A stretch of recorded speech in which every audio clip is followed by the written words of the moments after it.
Hello students. आज हम topic करने जा रहे हैं वाइस प्रेसिडेंट। ये सेकंड हाईएस्ट ऑफिस है हमारी कंट्री में आफ्टर प्रेसिडेंट।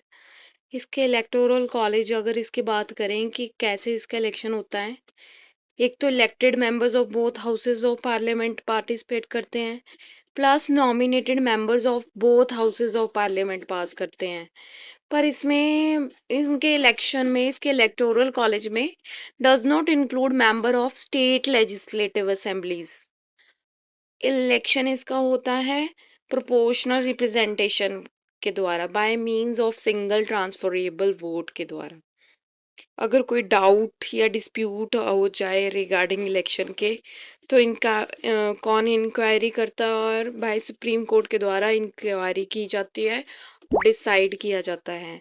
क्वालिफिकेशन की बात करें तो वाइस प्रेसिडेंट की पोस्ट के लिए citizen of India, he must be the citizen of India, he must be completed 35 years of age and not hold any office of profit, and he is also qualified for election as a member of राज्य सभा के लिए वो qualified होना चाहिए।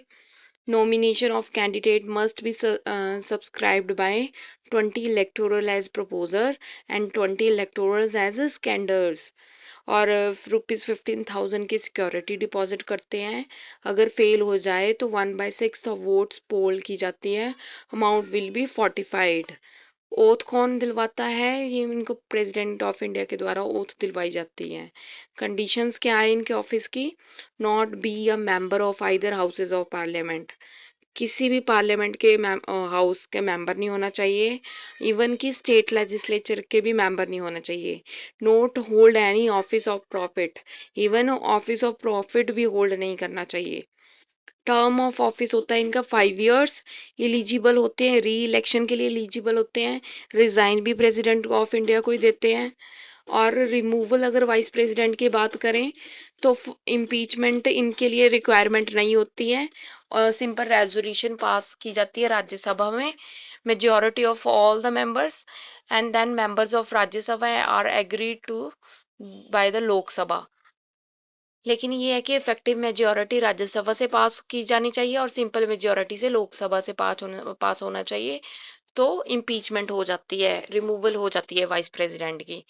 Before moving resolution vice president को उनको 14 days का नोटिस दिया जाता है।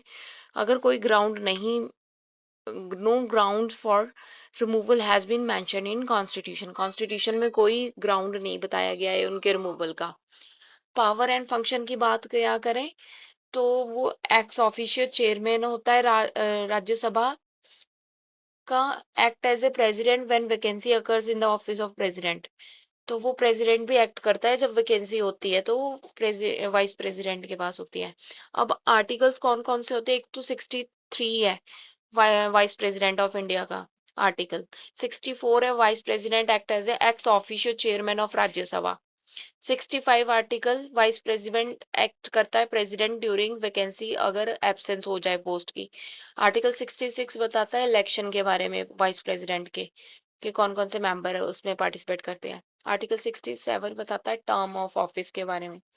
आर्टिकल 69 बताता है ओथ है एफर्मेशन कि प्रेसिडेंट लेता है। आर्टिकल 71 बताता है matter related to election of vice president would be decided by supreme court. अगर कोई इलेक्शन के रिलेटेड मैटर आ जाए तो वो सुप्रीम कोर्ट डिसाइड करेगा। ये हो गया हमारा वाइस प्रेसिडेंट। अब prime minister of India next video में करेंगे। Thank you, that's all.